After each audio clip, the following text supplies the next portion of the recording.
ভাই রাসূলুল্লাহ বলেছেন লাউ সাল্লাইতুম হাত্তা তাকুনু কাল হিনা, যদি তোমরা নামাজ পড়ে পড়ে পিঠটা তোমার ধনুকের মতো বেঁকে যায়। ভাই কি দিয়ে আপনাকে বোঝাবো? আমরা তো নামাজ পড়ে ধনুকের মতো বেঁকা লোক কেউ নেই। ওরকম নামাজ আমাদের লাইফে পড়তেও পারিনি, পড়তে পারবোও না। কিন্তু এতটুকু তো বলতে পারি, বুখারী রিওয়ায়েতে এসেছে প্রিয় নবী এত পরিমাণ নামাজ পড়েছেন হাত্তা তাওয়াররামাত কদামাহু, নবী পাকের কদম দুটি ফুলে গেছে। আল্লাহু আকবার। আচ্ছা কতক্ষণ ধরে দাঁড়ালে বাবা কদম ফুলে? কিছু বোঝা যাচ্ছে? হ্যাঁ, আমাদের মধ্যে এমন অনেক নামাজি রয়েছে যারা অ্যাডাল্ট পিরিয়ড থেকে 15 বছর বয়স থেকে নামাজ পড়ছে, আজকে 70 আপ বয়স, আলহামদুলিল্লাহ এখনো নামাজ কাজা করে না। কই সে সমস্ত মুরব্বীদের তো পা ফুলিনি, অথচ রাসূলুল্লাহর পা ফুললো। রাসূলুল্লাহর পা ফুললো, তাহলে নিঃসন্দেহে নামাজের জন্য রাসূলের দাঁড়ানোর পরিমাণটা কত বেশি, তবে তো পা ফুলেছে। কথা বলেন। অথচ রাসূলুল্লাহর এই কোমর থেকে উপরের অংশ বলো ফোল্ডিং হয়নি। ধনুক হতে গেলে ফোল্ডিং হতে হবে, বেঁকে যাবে, ভাঁজ হয়ে যাবে। কিন্তু রাসূল এত নামাজ পড়ে পা ফুলিয়েছেন, আবার যথারীতি স্ট্রেট বডি। রাসূলুল্লাহ কোমর থেকে সোজা, তার কোমরটাও বেঁকে সামনে ঝুঁকে পড়িনি ধনুকের মতো। কিন্তু নবী পাক বললেন লাউ সাল্লাইতুম হাত্তা তাকুনু কাল হিনা, যদি নামাজ পড়ে পড়ে তোমার এই পায়ের থেকে কোমর পর্যন্ত অংশ হয় একটা, আর কোমর থেকে উপরের অংশ হয় আর একটা, এই দুটো মিলে হবে ধনুকের মতো। লাউ সুমতুম হাত্তা তাকুনু কাল আওতার, আর জীবনে তুমি এত রোজা রেখেছো যে রোজা আল্লাহর কাছে প্রিয় আরেকটি ইবাদত, এত পরিমাণ রোজা তুমি জীবনে রেখেছো, তুমি হালকা পাতলা লিকে ডিগডিগে হয়ে গেছো, না খেয়ে না খেয়ে না খেয়ে ধারাবাহিক রোজা করেছো, জীবনে শুকিয়ে গেছো রোজা করে করে। কিন্তু প্রিয় নবী বললেন ফামা তানফাউহুম ইল্লা বিল ওয়ারা, তুমি যতক্ষণ পর্যন্ত পরহেজগারিতা অবলম্বন না করবে। পরহেজগারিতা একটি ফার্সি শব্দ, যেটাকে বাংলায় লাগিয়ে আমরা বলি পরহেজগারিতা, কিন্তু পরহেজগার এর মানেই হলো বাংলাতে সংযমী হওয়া। ওটাকেই আরবি পরিভাষায় বলা হয় তাকওয়া। তাহলে যাকে আরবিতে বলে তাকওয়া, যাকে বাংলায় বলে সংযমী হওয়া, সংযত হওয়া, আর প্রচলিত ফার্সি শব্দটাই ব্যবহার হয় পরহেজগারিতা। তো নবী বললেন যে যতক্ষণ পর্যন্ত তুমি পরহেজগারিতা অবলম্বন না করবে, ততক্ষণ তোমার নামাজ, তোমার রোজা তোমার উপকারে আসবে না। ছেলেরা, জওয়ানেরা, মুরব্বীরা একটু কথা নেন। মায়েরা যদি এ কথার প্রতি কান দেন, আপনারাও নেন। কি বলেছি বাবু? শর্ট কথায়, পরহেজগারিতা না করা পর্যন্ত, এক কথায় নিজেকে অন্যায় থেকে না বাঁচিয়ে রাখা পর্যন্ত নামাজ রোজা আল্লাহর কাছে অ্যাকসেপ্টেড নয়। নামাজ রোজা আল্লাহর কাছে গ্রহণযোগ্য নয়। নামাজ রোজা আল্লাহ পাকের কাছে পছন্দের নয়। এবার একটু বলুন ভাই, নামাজ রোজাটাও আদেশের কাজের দুটো শ্রেষ্ঠ কাজ, আর পরহেজগারিতাটা হলো নিষেধের পাঠ। এখন কি দিয়ে আপনায় বোঝাবো? আপনি অন্য কিছু বোঝা বাদ দেন, আপনি সরলভাবে একটা হিউম্যান বডিকে নিয়ে ভাবুন। ভাই আমাদের এই বডিটার যে অঙ্গগুলো আমাদের জন্য কার্যকর, কথার কথা, দুটো চোখ যা দিয়ে দেখি, জবান যা দিয়ে খাই আর কথা বলি, কান যা দিয়ে শ্রবণ করি, মস্তিষ্ক যা দিয়ে চিন্তা করি, হাত যা দিয়ে কোনো বস্তু ধারণ করি, পা যা দিয়ে চলি, কল্প যেটা দিয়ে আমি কোনো কাজের সংকল্প করি, নিয়ত করি, যারা বললে খুব সহজে বুঝে যান। তাহলে আমাদের এই অঙ্গগুলোর প্রত্যেকটার একটা একটা ডিউটি আছে, আর এই ডিউটি পালনের জন্যই আল্লাহ অঙ্গগুলোরে বানিয়েছেন। এখন আমি হতে চাই একজন আল্লাহ প্রিয়, আমি হতে চাই প্রকৃত ইসলামের একজন ফলোয়ার, আমি হতে চাই আল্লাহ প্রিয় একজন মুসলিম। তো নামাজ রোজাটাকে যদি আল্লাহর কাছে প্রিয় করে তুলতে, উপকারের করে তুলতে যদি পরেশগারিতা করতে হয়, তাহলে আনুষঙ্গিক গুলো আমাকে ভাবতে হবে। আমি হজ করলেও আমাকে পরেশগার হতে হবে, আমি যাকাত দেবো সেক্ষেত্রেও আমাকে পরেশগার হতে হবে, আমি জিকির করব সেক্ষেত্রেও আমাকে পরেশগার হতে হবে। কথা বোঝা যাচ্ছে কিছু? নামাজ আর রোজার দুটো উদাহরণ ডাইরেক্ট হাদিসের কোটেশনে রয়েছে, আনুষঙ্গিকগুলো আমাদের বুঝে নেওয়া দরকার। এখন আপনি বলুন, এই যে অঙ্গগুলো কার্যকর, তাহলে পরেশগারিতা যদি করতে হয়, চোখ দেখার অঙ্গ, এটা দিয়ে আমি আব্বার চেহারা দেখতে পারি, মায়ের চেহারা দেখতে পারি, একজন হাক্কানি আলেমের চেহারা দেখতে পারি, আল্লাহর কাবা দেখতে পারি, এই চোখটা দিয়ে আল্লাহর কোরআন খুলে দেখতে পারি, অনেকগুলো সওয়াব করি দেখার বিষয় রয়েছে। আছে না নাই? জোরে বলেন। ঠিক ওই চোখটা দিয়ে আমি পরস্ত্রী পরকন্যাকে লোভনীয় দৃষ্টিতে দেখব, ওই চোখটা দিয়ে আমি টিভির পর্দায় চোখ রাখবো, ওই চোখটা মোবাইলের পর্নোগ্রাফি আর ব্লু ফিল্মে খরচা করে আমি আমার জীবনের সময়, শিক্ষা এবং আমার নীতি, আমার সত্যতা, সাধুতা সবগুলোকে ধ্বংস করছি, চরিত্র। ঠিক কিনা বলেন? এই চোখটাকে ওই কাজগুলো থেকে বাঁচাতে হবে, এর নাম পরেশগারিতা। জবানটার দ্বারাই দুটো কাজ হয়, একটা কথা বলা আর একটা খাওয়া। আমি কথা আমি বলছি হেদায়েতমূলক দুটো কথা, আমি একটা করে জ্ঞানমূলক কথা এই মানুষগুলোর কাছে ছড়াচ্ছি।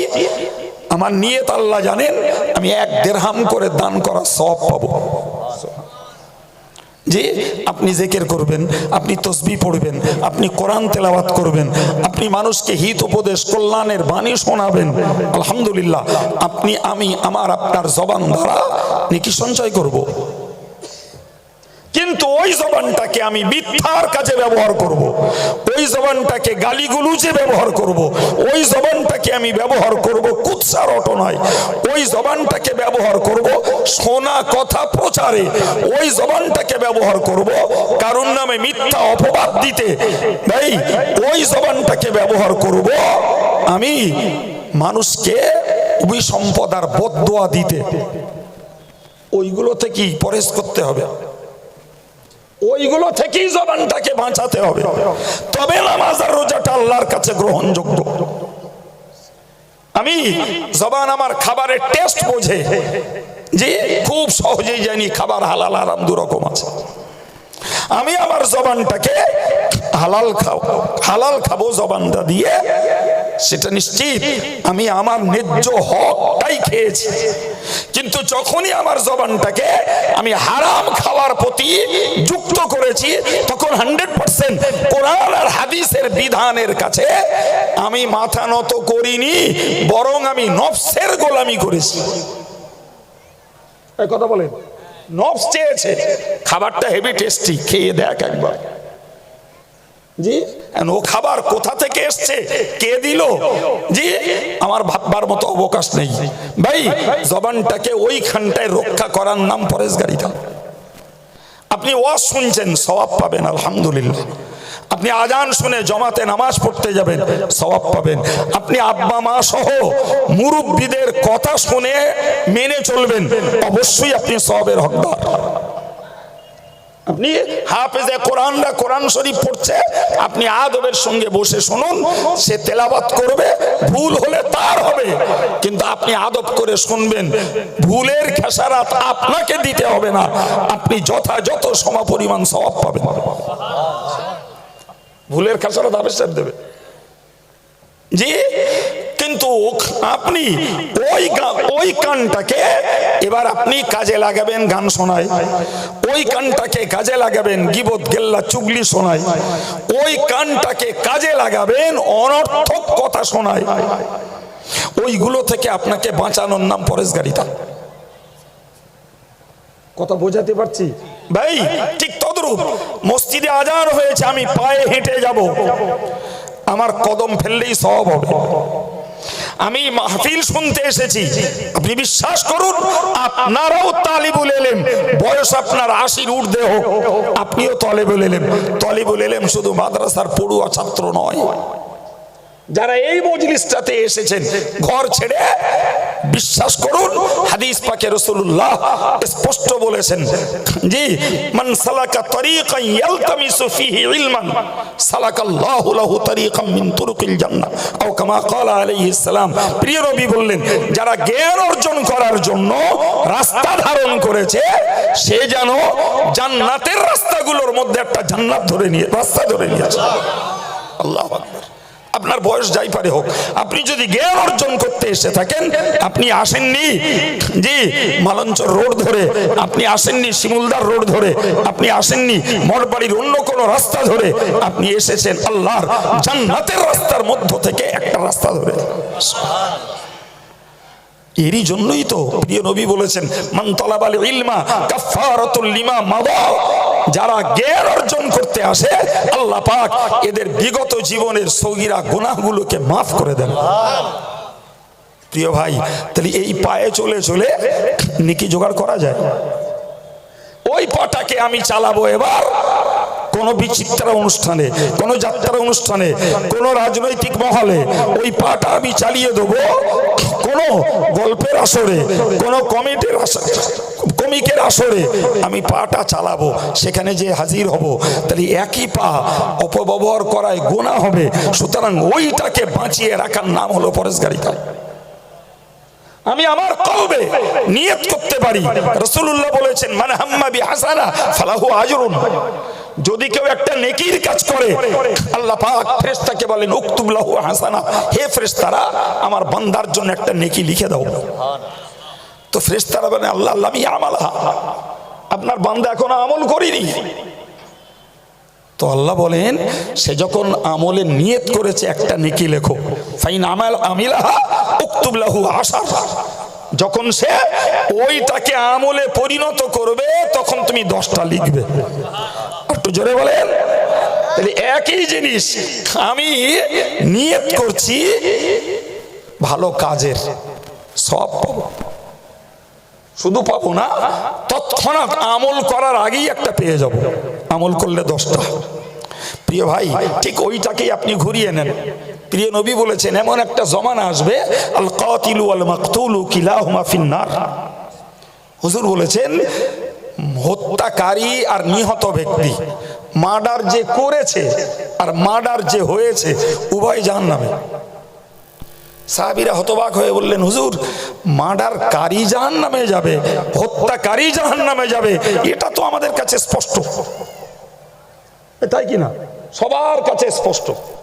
কিন্তু রাসূল যে বললেন মার্ডার যে হয়েছে সে বেটাও জাহান্নামে যাবে, এখানেই সাহাবারা একটু যেন ইতস্তত করলেন, হুজুর হত্যা করেছে জাহান্নামে যাবে, হত্যা হওয়ায় জাহান্নামে যাবে কেন?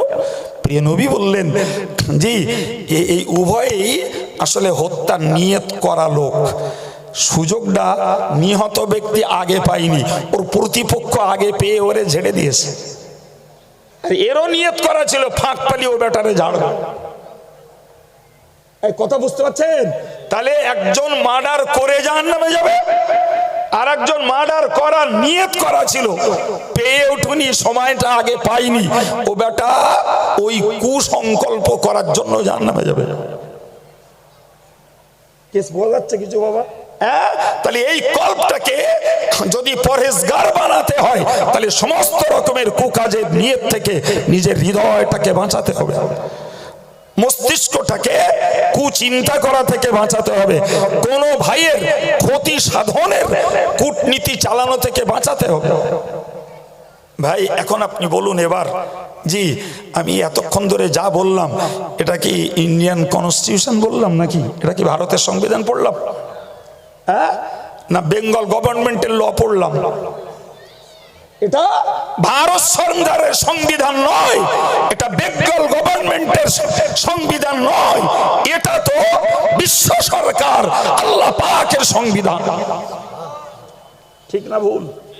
হ্যাঁ, প্রিয় ভাই আমার, তো এই সংবিধান যারা জীবনে মান্যতা দিতে পেরেছেন তারাই তো ইসলামটাকে ধর্ম হিসাবে মেনে নিয়ে সন্তুষ্ট।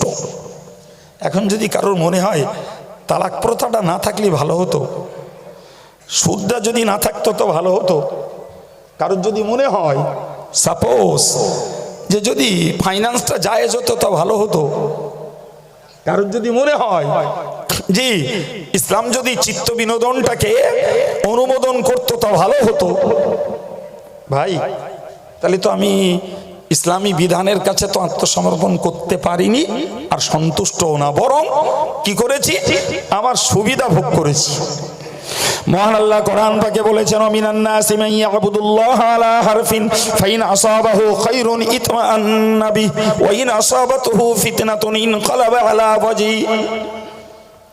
প্রিয় নবী বললেন কি, মিনান নাস, মানুষের মধ্যে এমন কিছু মানুষ রয়েছে মান ইয়াবুদুল্লাহ আলা হারফ, ধর্মের একটা কিনারায় দাঁড়িয়ে ধর্ম করে, তাকান আমার দিকে, ধর্মের একটা সাইডে দাঁড়িয়ে ধর্ম করে, দ্যাট মিন্স নামাজটা পড়ে একটা কিনারা যে, কিন্তু এই ধর্মটাকে করতে যে যখনই কোনো ঠেকায় পড়ে, ধর্মটাকে করতে যে যখনই কোনো পরীক্ষার মুখোমুখি হয়, ধর্মটাকে করতে যে যখনই পার্থিব স্বার্থে কিছু হাত পড়ে, আল্লাহ বললেন ফাইন আসাবাতুহু ফিতনা, যখনই কোনো পরীক্ষা এসে হাজির হয় ইনকালাবা আলা ওয়াজহি, এক লাফে তার পিছনের জীবনে ফিরে যায়।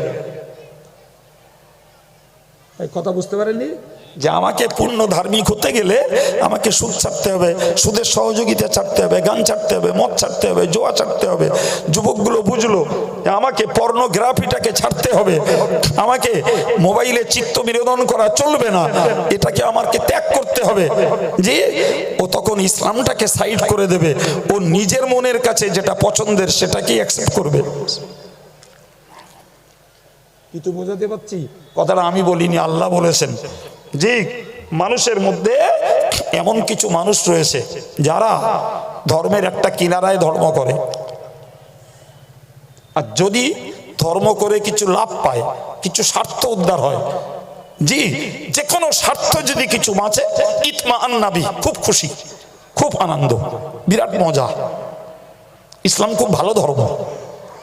কিন্তু যেই ধর্ম করতে যে ঠেকায় পড়তে হয়, ঠেকায় পড়তে হয় না, হয় না? চিল্লে বলুন হয় না, হয় না? প্রচুর ধর্ম করতে যাচ্ছেন বলেই তো ঠেকায় পড়তে হচ্ছে। জি তখনও ইনকালাবা আলা ওয়াজহি, ওর পিছনের জীবনে ফিরে যায়। আল্লাহ পাক এদের জন্য চূড়ান্ত রেজাল্ট ঘোষণা করেছেন, একদম চূড়ান্ত ফলাফল, খাসিরাত দুনিয়া ওয়াল আখিরা, এদের দুনিয়াটাও শেষ, পরকালটাও শেষ। আপনি বলেন এই ফলাফলটা চূড়ান্ত কিনা? যেটা বলে একদম চূড়ান্ত ফলাফল। সুতরাং আমি আমার ছেলেদেরকে, ভাইদেরকে, মুরব্বীদেরকে, যারাই আমার কথা শুনছেন, আমি আলোচনার শেষের দিকে এসে গেছি, যদিও যে পর্যন্ত বলেছি সে পর্যন্তই একটা কমপ্লিট সেন্স আপনাদের কাছে দিতে পেরেছি, কিন্তু যে সাবজেক্টটাই আলোচনা শুরু করেছিলাম জি এর পরিধি, এর গ্রাউন্ড এখনো অনেক দূর ভাই। তো আপনি লেটেস্ট একটা কমপ্লিট সেন্স আরেকটা নেন ভাই। আমরা কেউ মওলানা হয়ে সফল মনে করি, কেউ হাফেজ হয়ে সফল মনে করি, কেউ মনে করেছি পীরির ঘরে জন্ম নিয়েছি সুতরাং আমার জীবন সফল, কেউ মনে করেছি আমি কোটিপতি আমার জীবন সফল, কেউ মনে করেছি আমি হেভি এডুকেটেড আমার জীবন সফল, কেউ মনে করছে আমি একটা সার্ভিস হোল্ডার আমার জীবন সফল, কেউ মনে করছে আমি অত্যন্ত শক্তিশালী ফলে আমার জীবন সফল, কেউ মনে করছেন হয়তো আমি সুন্দর অথবা সুন্দরী আমার জীবন সফল, যে কেউ মনে করছেন আমার চেহারাটা লাবণ্যময়ী আমার জীবন সফল। সম্মানিত ভাইরা, করজোড়ে নিবেদন করে বলবো জি এগুলি একটাও স্থায়ী সফলতা নয় নয় নয়। আবার বলছি এগুলির একটিও স্থায়ী সফলতা নয় নয় নয়। এটা তাৎক্ষণিক সফল হওয়ার একটা আত্মতুষ্টি মাত্র। আজকে টাকা আছে কালকে না থাকতে পারে, আজকে সৌন্দর্য আছে, কালকে কোনো স্কিন ডিজিজে আপনার দিকে লোক ফিরে না তাকাতে পারে। কথা বলেন না কেন? জি, লেখাপড়া অনেক শিখেছেন, কোনো সার্ভিস না পেতে পারেন, হয়তো আপনাকে আবার ফিরে এসে ঘরোয়া ব্যবসা বাণিজ্য চাষে লাগতে হতে পারে। কথা বলেন, ঠিক বলছি? তুমি হাফেজ হয়েছো, মৌলানা হয়েছো, তাকাব্বুর করার জায়গা নেই, অহংকার করার জায়গা নেই। তুমি ইভেন নামাজি হয়েছো, অনেক বড়, করো না বাবা। রসুলের হাদিস শুনলে মাথা চমচম করবে। রসুল বলেছেন, ইন্নার রাজুলা লা ইয়ামালু আমালা আহলিল জান্নাহ ফায়াসবিকু আলাইহিল কিতাব। প্রিয় নবী বলেছেন, একটা ব্যক্তি সারা জীবনব্যাপী জান্নাতের আমল করবে, মৃত্যুর পূর্বে তার ভাগ্য লিপি তার উপরে প্রাধান্য পাবে। ফায়ামালু আমালান আহলিন নার ফায়াদখুলুহা, লেটেস্ট জাহান্নামের কাজ করবে, মৃত্যুর পরে জাহান্নামে ঢুকবে। এবার বলেন, অহংকার করার জায়গা কোথায়? কথা বুঝতে পেরেছেন না পারেননি?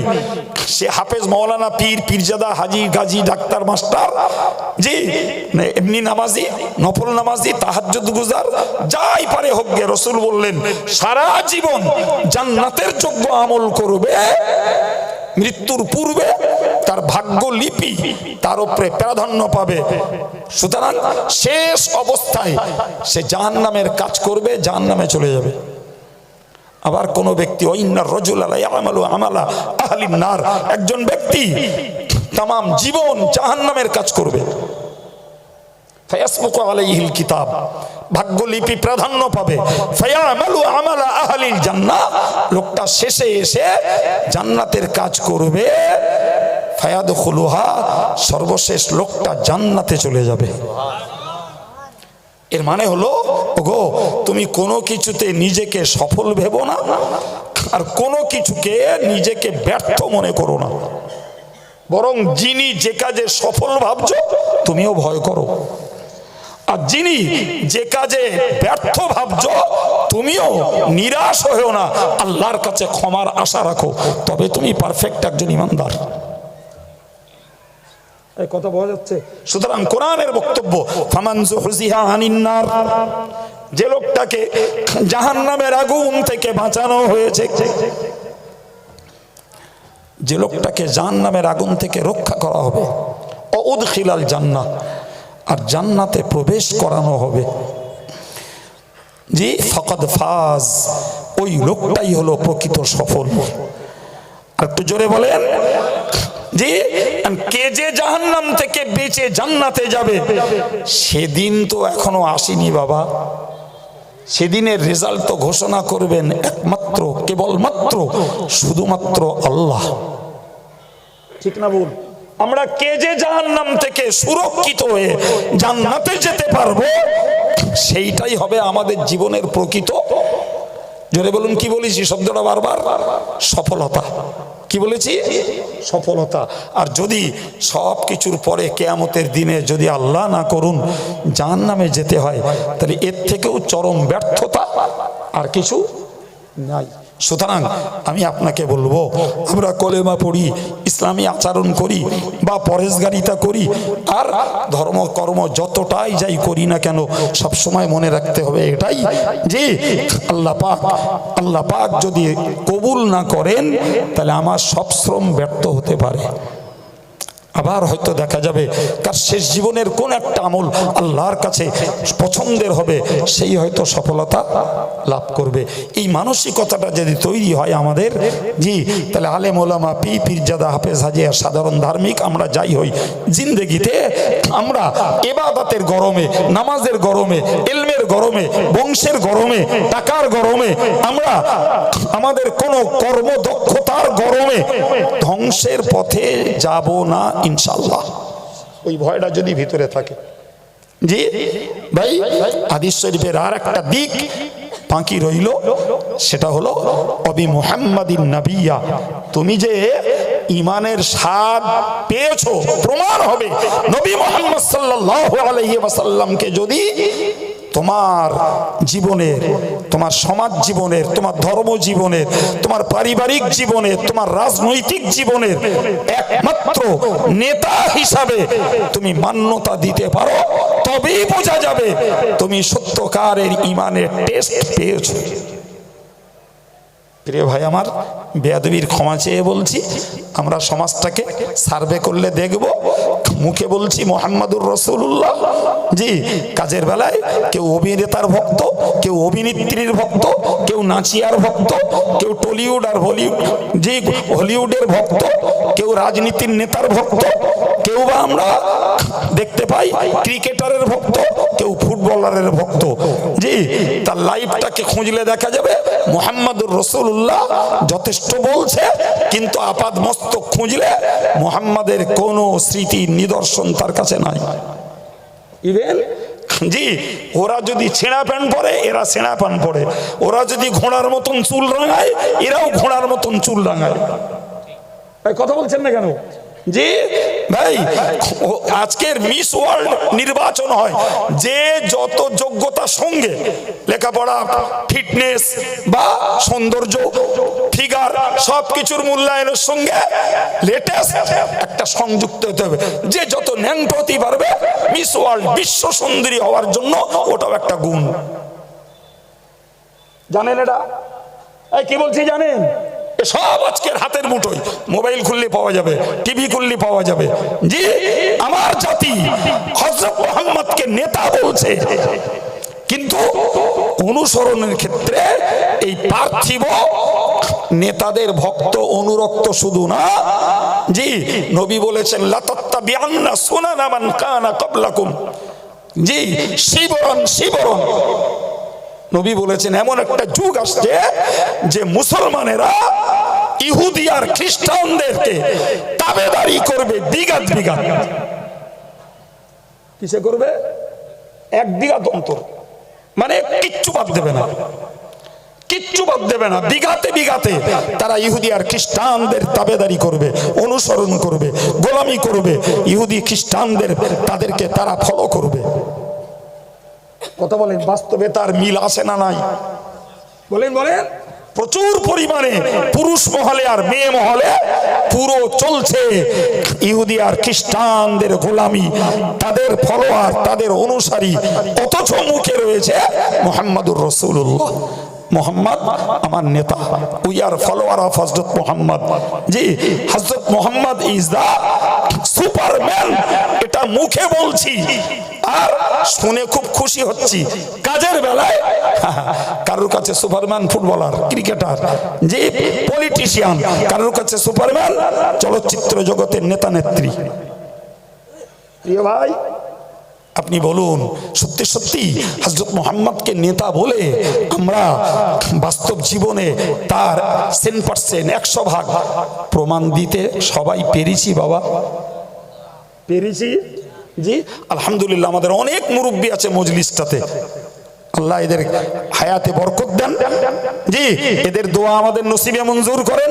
অনেকে রয়েছে যারা আলহামদুলিল্লাহ আল্লাহকে রব বলে, জি ইসলামকে ধর্ম বলে, হযরত মুহাম্মদকে নবী বলে শুধু মুখের প্রচার রাখিনি, কাজেও তারা মিল রেখে জীবনটা কাটাচ্ছেন। আল্লাহ কবুল করেন, মৌত পর্যন্ত কায়েম রাখেন, বলুন আমিন। জি কিন্তু কমিউনিটির প্রচুর পরিমাণে মেম্বার হুজুগে মাতা, হুজুগে মাতা, হুজুগে মাতা মুসলিম পরিবারে জন্ম নিয়েছে, তাতেই সে নিজেকে খুবই সন্তুষ্ট, খুবই তৃপ্ত, খুবই সফল বলে নিজেকে মনে করছে। কিন্তু বাবা কিয়ামতের দিনে জাহান্নাম থেকে বেঁচে জান্নাতে না যাওয়া পর্যন্ত পৃথিবীর কিছুতেই তুমি নিজেকে সফল ভেবো না, ঠকতে হতে পারে। জি ভাই, ছেলেদেরকে 9:20 আসতে বলেছিলাম, তারা যথা সময় এসে গেছে। আমি আমার চলমান গতিটাকে ব্রেক করতে করতে 10 মিনিট আমি বেড়ে গেছি। জি আপনাদের কাছ থেকে আমি দোয়া নিচ্ছি এবং আমার বক্তব্যের ইতি টানছি। জি মাইক ছাড়ার আগে এতটুকু শুধু দাওয়াত দিচ্ছি, আগামী পয়লা, দোসরা, তেসরা ফাল্গুন জামিয়া রহমানিয়ার ইসালে সবে আপনাদেরকে আন্তরিকভাবে দাওয়াত, আমি তার খাদেম হিসাবে দাওয়াত দিচ্ছি। আর ভাই এই প্রতিষ্ঠান এটাও যেমন চলে উন্নত একটা প্রতিষ্ঠান, জামিয়া রহমানিয়া একটা উচ্চ শিক্ষার প্রতিষ্ঠান, যেখানে হাফেজ হওয়ার পরে ভর্তি নেওয়া হয়, দাওর করানো হয় কোরআনকে, এখানেও করানো হয়। অনেক ছেলে সেখানে যে দাওয়ার করে, কারি পড়ানো হয়, মৌলানা পড়ানো হয়, মুফতি পড়ানো হয়, আরবি সাহিত্যের উপরে অনার্স করানো হয়, হাদিসের উপরে অনার্স করানো হয়। কোনো ছাত্র সুযোগ দিলে তাকে কম্পিউটার, বাংলা, ইংরাজি, আরবি, ডিটিপি প্রশিক্ষণ দেওয়া হয়, সব দানের পয়সায়। আমার ব্যক্তিগত পয়সাও নেই বাবু। প্রতিষ্ঠানটা এবার চালাতে 1,20,00,000 টাকা খরচ। সব এই শিক্ষা দরদি, ইসলাম দরদি, মুজাদ্দিদে জামানের সিলসিলার অনুগামী অনুসারী মানুষদের কষ্ট উপার্জিত অর্থের বিনিময়ে আল্লাহ চালিয়ে দিচ্ছেন, আলহামদুলিল্লাহ। তো আপনাদের কাছে এতটুকু দাওয়াত রাখছি, ইসাল সব উপলক্ষে 20 টাকার একটা কুপন, 10 টাকার একটা কুপন, আর এমনি একটা বিল, প্রত্যেকটাতে 25টা করে পাতা আছে। প্রচুর মানুষ আছেন স্থানীয় পার্শ্বস্থ গ্রামের, কারো যদি দিল চায় এই বৃহত্তম খরচের প্রতিষ্ঠানে একটা 20 টাকার কুপন নিয়ে আমি 500 টাকা আদায় করে দেব। দান করলে যেমন সওয়াব পাবেন, আদায় করলেও ততটা সওয়াব পাবেন। এটা আমার কথা নয়, ওটা নবীর হাদিস। যে কেউ যদি মনে করেন একটা লেখা বিল নেবো, 500 জায়গায় 5000ও তাতে উঠে আসতে পারে আপনার মতন একজন মানুষের খেদমতে। তাই একদিকে দাওয়াত দিয়েছি, আর একদিকে ভিক্ষা করেই আমাদের প্রতিষ্ঠান চলে। তাই ভিক্ষা নিজেদেরকে দেওয়ার এবং অন্যের কাছ থেকে কিছু সংগ্রহ করে দেওয়ার দাবিও রেখেছি প্রিয় ভাই। সেই সঙ্গে আপনাদের কাছে আজকের ক্ষেত্রে আমি নগদ দাবি করব এই প্রতিষ্ঠানটার পক্ষে। আলহামদুলিল্লাহ 5 মিনিট সময় দিচ্ছি, যদি কেউ পারেন মেহেরবানি করে একটু উঠে আসুন। এই প্রতিষ্ঠানটার জন্য